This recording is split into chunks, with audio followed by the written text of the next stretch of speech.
저와 여러분들이 한 절씩 교독하심으로 말씀 갖도록 하겠습니다.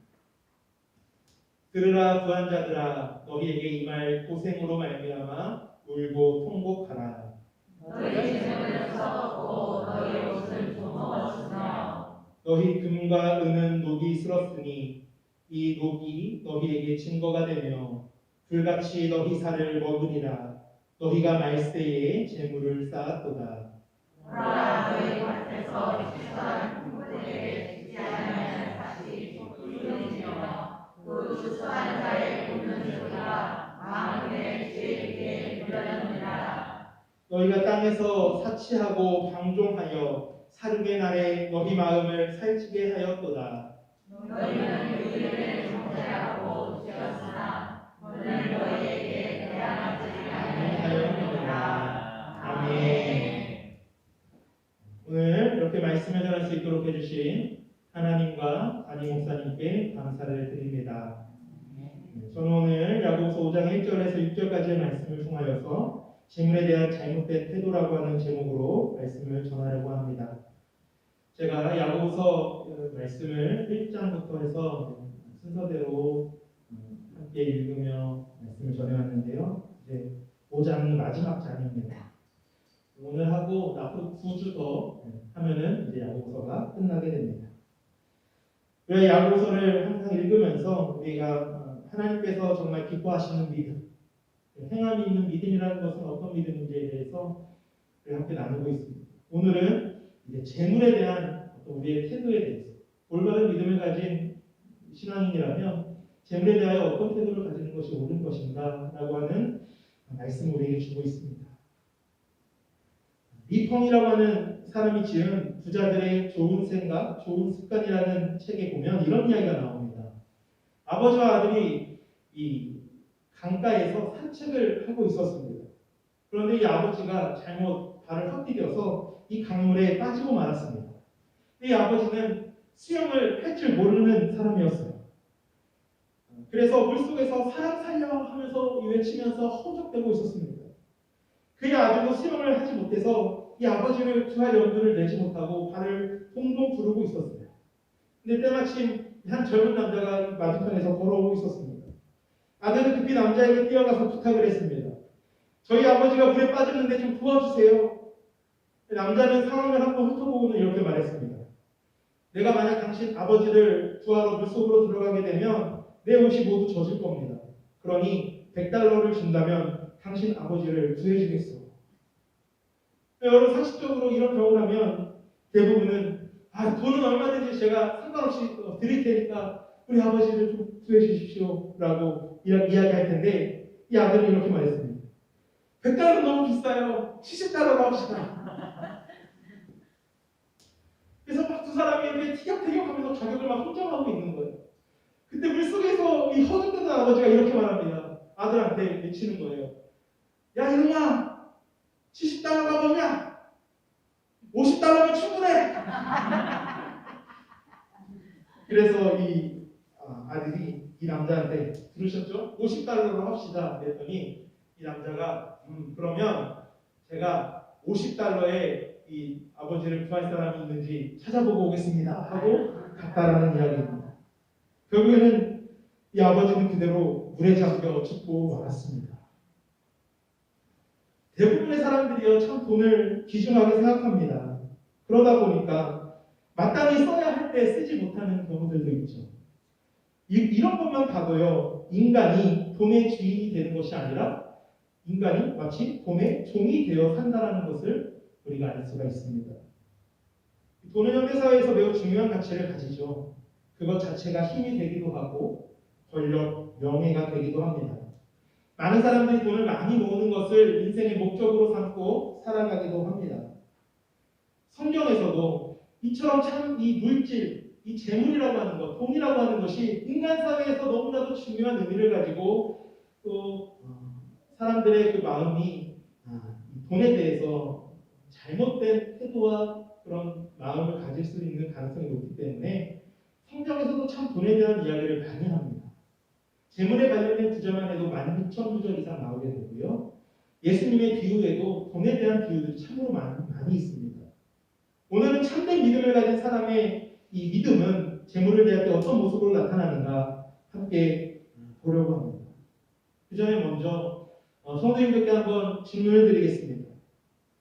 과연 하나님께서는 부자들에 대해서 부정적이실까요? 그렇지 않습니다. 다들 고개로 저한테 대답을 하셨는데 하나님은 부자들에 대해서 부정적이지 않습니다. 구약 성경에 나오는 많은 믿음의 사람들은 부자였습니다. 그리고 물질적인 풍요함을 누리는 것은 하나님께서 그들과 함께 하시고 복을 주신다라고 하는 사인으로 인식이 됐습니다. 아브라함이 그랬고 이삭, 야곱, 또 요셉, 다윗, 솔로몬 등이 다 부자였습니다.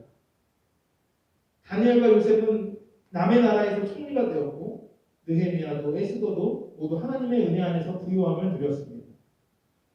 야곱은 삼촌의 집에서 머슴처럼 살면서도 부유하게 되었고 이삭은 하나님의 은혜로 이 창세기 26장에 보면 한 해 농사가 100배나 되는 수확을 거둬서 마침내 거부가 되었다라고 그렇게 말씀합니다. 하나님은 그들의 부에 대해서 악하다라고 이야기하지 않습니다. 오히려 하나님은 그것이 내가 너에게 내려준 복이라고 이야기합니다. 하나님은 잠언 10장 22절 말씀에 이렇게 말씀합니다. 여호와께서 주시는 복은 사람을 구하게 하고 근심을 겸하여 주지 아니하느니라. 그래서 이 부자가 되어서 사는 것도 하나님이 주시는 여러 가지 복 중에 하나라는 것입니다. 이 물질이라는 것이 하나님으로부터 온다는 것을 우리가 기억할 때에 이 물질 자체가 악한 것이 아니라는 것입니다. 그러면 무엇이 문제일까요? 성경은 돈 자체를 돈 자체가 악이라고 이야기하는 것이 아니라 돈을 사랑하는 것이 죄라고 이야기하고 있습니다. 우리 디모데전서 6장 9절과 10절 말씀을 한번 함께 읽어보도록 하겠습니다. 한 목소리를 읽습니다. 시작. 구하려 하는 자들은 시험과 올무와 여러 가지 어리석고 해로운 욕심에 떨어지나니 곧 사람으로 파멸과 멸망에 빠지게 하는 것이라. 돈을 사랑하니 일만하게 뿌리가 되나니 이것을 탐내는 자들은 미혹을 받아 믿음에서 떠나 많은 근심으로써 자기를 찔렀도다. 아멘. 여기서 돈을 사랑한다라고 할 때 이 사랑함이라고 하는 말은 필리기라야라는 번역으로 이 탐욕을 이야기합니다. 탐욕. 돈을 정당하게 버는 것이 아니라 탐욕을 가지고 접근하는 것. 이것이 악의 뿌리라고 지적합니다. 우리가 인생의 삶의 이 목적을 하나님의 영광을 위해서가 아니라 돈을 우리의 목적으로 가져다 놓는 것입니다. 내 보물이 있는 곳에 마음이 있다라고 예수님이 말씀하신 것처럼 우리가 돈에 완전히 우리의 마음을 빼앗기는 상태를 의미하는 것입니다. 디모데후서 3장 1절에서 2절 말씀은 말세의 특징에 대해서 이렇게 이야기합니다. 말세에 고통하는 때가 이르러 사람들이 자기를 사랑하며 돈을 사랑하며 자랑하며 교만하며 비방하며 부모를 거역하며 감사하지 아니하며 거룩하지 아니하며 말세의 사람들이 이 돈을 사랑하는 것이 말세의 징조라고 이야기합니다. 이처럼 예수님은 이러한 이 사람들의 약함, 사람들이 마음 가운데 이 돈이 하나님보다 우선되고 돈을 향한 탐욕, 욕심 이것이 이 도를 지나치게 될 때에 결코 하나님의 그 나라에 들어갈 수 없음을 지적하시면서 재물과 하나님을 동시에 섬길 수 없다라고 교훈하셨던 것입니다. 오늘 본문에서 콕 집어서 이 1절 말씀에 보니까 부한 자들을 향하여 들으라 라고 그렇게 하시면서 부한 자들아 너희에게 이 말 고생으로 말미암아 울고 통곡하라 라고 그렇게 말씀하십니다. 왜 부한 자들에게 고생이 임한다라고 했을까요? 그렇게 되는 것이 단지 그들이 돈이 많았기 때문일까요? 그들이 단지 부자여서였을까요? 앞에서 계속 말씀드렸던 것처럼 그들의 부유함 그 자체 때문이 아니라 바로 그들이 가지고 있었던 돈에 대한 잘못된 태도와 삶의 모습 때문에 그들이 울고 통곡할 것이라고 말씀하고 있습니다. 오늘 2절과 3절 말씀에 너희 재물은 썩었고 너희 옷은 좀 먹었으며 너희 금과 은은 녹이스럽다라고 그렇게 말씀합니다.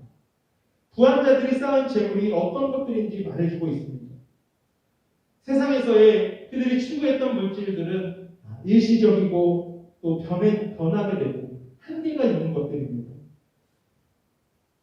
그런데 이것은 영적인 것과 대비되는 것이죠. 그러니까 너희의 재물은 썩었고 옷은 좀 먹었고 너희의 금과 은이 녹이스럽다라고 하는 그 말씀은 이 세상의 그런 재물들, 많은 재물들은 결국에는 없어질 것이고 일시적인 것이고 한계가 있다는 것을 이야기하면서 영적인 것과 대비되는 것으로 이것은 한마디로 땅에 속한 것들은 그렇게 변할 수 있다는 것, 한계가 있다는 것입니다. 하지만 믿는 자의 유업은 썩지 않고 더럽지 않고 쇠하지 않는 것이라고 베드로전서 1장 4절에 말씀합니다. 바울도 이 땅에서의 상급은 썩을 승리자의 관이지만 하늘나라에서 얻게 될 상은 썩지 않을 것이다 라고 그렇게 말씀했습니다. 예수님도 하늘의 보물을 쌓아두라고 말씀하시면서 거기는 종이나 동록이 해하지 못하며 도둑이 구멍을 뚫지도 못하고 도둑질도 못한다라고 말씀하십니다. 부한 자들이 쌓아놓고 있었던 것들, 그 재물들은 썩어질 것, 이 땅의 것, 변하는 것, 영혼의 눈으로 볼 때 그것은 아무런 가치가 없는 것들이었습니다. 하지만 그러한 썩을 것, 이 세상에서 없어질 것들, 한계가 있는 그것들에 이 부자들이 눈이 멀어서 부정적인 방법으로 이 재물들을 쌓았다라는 것입니다. 오늘 말씀 4절을 보니까 보라 너희 밭에서 추수한 품꾼에게 주지 아니한 삭시 소리 지르며 그 추수한 자의 우는 소리가 만군의 주의 귀에 들렸느니라 라고 말씀합니다. 이들이 어떻게 이러한 세상의 부들을 이러한 재물들을 쌓았는가? 이들이 마땅히 줘야 되는 그런 임금들을 주지 않음으로써 부를 축적했다라는 것입니다. 여기서 품꾼들에게 주지 아니하였다라고 할 때 주지 않았다라고 하는 뜻이 단어가 다른 뜻으로 훔쳤다, 속였다라는 의미가 있습니다. 마땅히 줘야 할 것을 주지 않는 것은 훔치는 것과 같다라는 것입니다. 우리가 보통 도둑질이라고 할 때 도둑질은 일반적으로 없는 사람이 있는 사람의 것을 빼앗는 것을 말하지만 가진 사람으로서 없는 사람의 것을 빼앗는 것 역시 또 줘야 할 것을 마땅히 주지 않는 것 역시 도둑질이라는 겁니다. 이 사람의 노동력을 사용하고 임금을 제대로 주지 않는 것 역시 그것도 주지 않는 것 역시 도둑질이라는 것입니다. 그 사람의 노동력을 훔친 것이죠. 구약의 율법에 보면 하나님께서는 이 임금 체불에 대해서 매우 엄격하게 말씀하고 계십니다. 레위기 19장 13절 말씀. 너는 내 이웃을 억압하지 말며 착취하지 말며 품꾼의 삭을 아침까지 밤새도록 내게 투지 말며. 그리고 신명기 24장 14절에서 15절 말씀. 곤궁하고 비난하는 품꾼은 너희 형제든지 내 땅 성문 안에 우거하는 객이든지 그를 학대하지 말며 그 품삯을 당일에 주고 해질 후까지 미루지 말라. 이는 그가 가난함으로 그 품삯을 간절히 바라느라. 그가 너를 여호와께 호소하지 않게 하라. 그렇지 않으면 그것이 내게 죄가 될 것입니다. 이 당시 가난한 사람들은 하루 벌어서 하루를 먹고 사는 그런 사람들인데 만일 그날 열심히 일을 했음에도 불구하고 품삯을 제대로 받지 못하면 그날은 그 가족들이 전부가 다 굶어야 되는 거예요. 임금을 체불하는 것은 하나님께서 이처럼 엄격하게 금하셨습니다. 이것은 죄라고 분명히 말씀하십니다. 그 가난한 자들의 원성이 나에게 틀리지 않다라고 말씀하십니다. 그러나 당시 야고보 사도 이 야고보서 기록될 당시에 이 유대인들 사이에서 여전히 이러한 문제들이 있었다는 거예요. 투자들이 그들의 땅을 경작하는 하루 이 벌어서는 이 품꾼들을 제대로 품삯을 주지 않고 그렇게 자기의 부를 축적해 나갔다는 것입니다. 얼마나 탐욕스럽고 얼마나 하나님 보시기에 큰 죄를 범한 것입니까? 당시의 부자들이 그저 그들이 정말로 정의롭게 부자가 되고 하나님이 복을 주셔서 하나님이 맡겨주셔서 청지기적으로 그렇게 그들이 잘 재물을 사용함으로 부자가 된 것이 아니라 가난한 사람들에 대해서 착취하고 그들에게 줘야 될 임금을 제대로 주지 않는 도둑질을 함으로써 그들이 그렇게 부자가 되었다는 것입니다. 이러한 이렇게 세상적인 그런 잘못된 방법으로 그들이 부를 쌓아놓았을 때 그 부는 결국에는 일시적이고 변해버리고 한순간에 없애버릴 수 있는 그런 것이 될 수 있다는 것입니다. 하나님께서는 또 6절 말씀에서 이렇게 말씀하십니다. 너희는 의인을 정죄하고 주었으나 그는 너희에게 대항하지 아니하였느니라. 여기에서 너희는 부한 자들을 의미하고요. 의인은 그 품꾼들을 말합니다. 도덕적인 의인을 가리키는 말이 아니고 법적으로 무고한 사람이라고 하는 뜻입니다. 부한 자들은 죄 없는 사람들을 정죄하였습니다. 품삯을 주지 않고, 그러니까 이제 어떤 거냐면 여기서 이야기하는 것은 이 품삯을 주지 않는 것도 어떤 명분이 있어야 되잖아요. 우리나라도 다 그런 것은 아니지만 어떤 악덕 그 사업 고용주가 이 외국인들 특별히 불법 체류자들을 고용해서 그들을 이 노동력을 사용하고 제대로 된 임금을 주지 않아서 사회적인 문제가 되는 경우들이 많지 않습니까? 그런데 그 사람들이 이제 그렇게 임금을 제대로 주지 않는 어떤 명분이 있어야 될 거 아니에요. 그것을 바로 그들이 불법 체류자이기 때문에 그것을 악용해서 제대로 된 임금을 주지 않는 것처럼, 이때 당시에 이 사람들이, 부자들이 어떤 방법으로 이 품꾼들에게 품삯을 제대로 주지 않았느냐? 바로 이 품꾼들 죄가 없음에도 불구하고 그들을 무고하게 어떤 죄를 뒤집어 씌우는 거예요. 그래서 그 죄를 막 뒤집어 씌워서 품삯을 주지 않고 그 사람에게 죄가 있다고 해서 그를 막 고발하고, 그렇게 해서 내가 이 품삯을 지불할 의무를 없애버리는 거예요. 그런 방법으로 이 부자들이 부를 쌓았다는 것입니다. 이것은 합법적인 살인이나 마찬가지 아닙니까? 부한 자들은 더 오고 싶어서 가난한 자들, 힘없는 자들을 합법적으로 죽였던 것입니다. 오늘날에도 마찬가지로 부자들이 그런 자신들이 가지고 있는 힘과 권력을 이용해서 불의하게, 그런데 그것이 교묘하게 이 법을 어기는 것은 아닌데 교묘하게 이용하고 악용해서 부를 축적하는 것, 이것 역시 하나님 보시기에 불의한 방법이라는 것이에요. 그렇게 해서 부자가 된들 하나님 것을 좌시하지 않으신다는 것입니다. 그것이 바로 우리가 돈을 사랑함이 미만하게 뿌리가 된다라고 할 때 그 돈을 사랑하는 그것이 결국 우리의 영혼을 이 파멸로 이끌어가는 것입니다.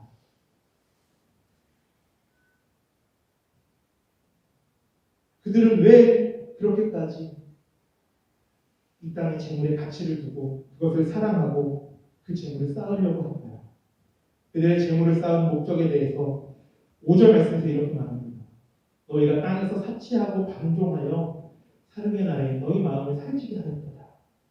그들은 사치하고 방종하기 위해서, 마음을 살찌기 위해서 재물을 모았다라고 이야기합니다. 그들은 사치스럽고 방탕하게 살았을지 모릅니다. 자신을 화려한 보석으로 치장했을지 모릅니다. 자신이 원하는 삶, 자신의 쾌락을 즐기기 위해 재물을 모았습니다. 이 모든 것 자기의 만족을 위하여, 원하는 것을 얻기 위하여 모으고 그 원하는 일을 하는 데 썼습니다.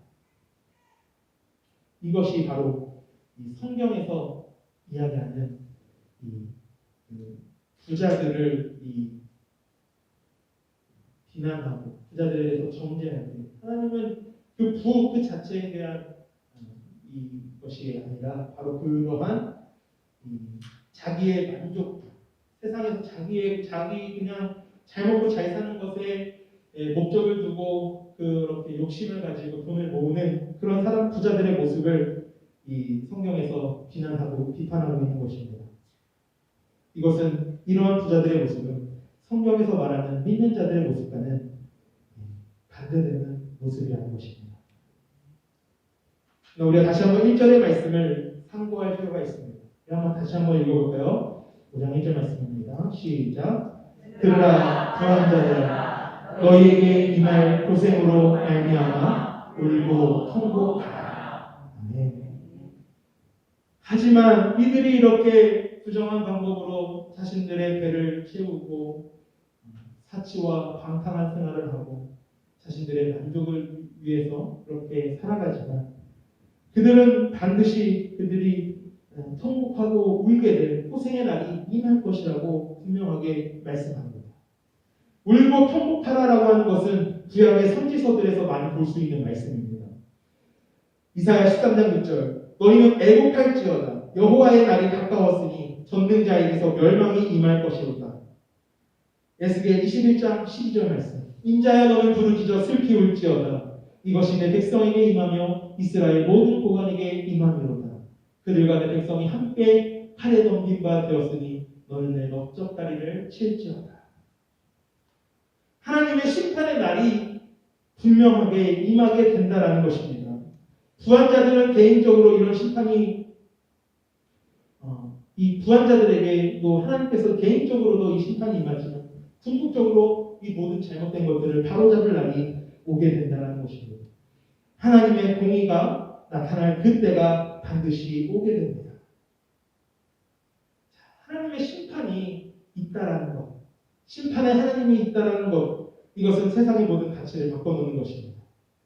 여러분 만약 하나님이 계시지 않다면 또한 심판하시는 하나님이 아니시라면 본문에 나오는 이 부자들처럼 그렇게 살고 싶지 않으십니까?